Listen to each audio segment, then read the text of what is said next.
Alright, so today on this 2016 BMW 1 Series, I'll be replacing the turbo actuator, the electronic actuator.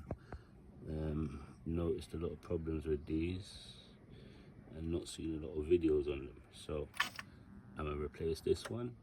Show you how to do it. First one I've started already, so there's 4 bolts, 2 on that side and 2 on the other side. You have to remove those. You'll have to take out that clip. You just use a normal little flatted screwdriver to remove the clip, and same thing over here. There's 2 clips on here, C clips. You could remove one and leave this on the wastegate, or you can remove that one and take off the whole clip with the actuator. Completely up to you. You'll probably see which way I do it. Let's go. Alrighty, so as I said, there's 4 screws, 1, 2, 3, 4. Remove those, take out the plug, and that's what it looks like.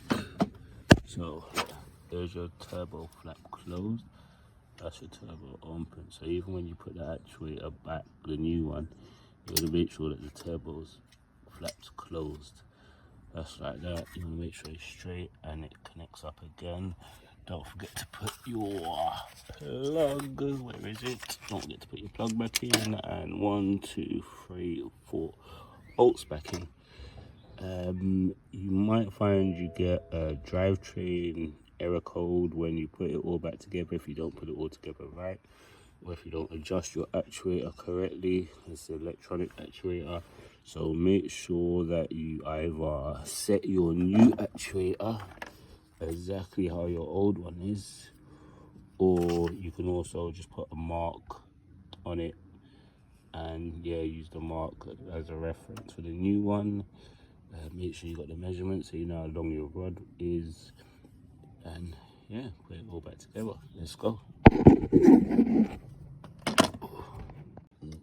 and there you have it. New one's on. It's from the screwing in the screws.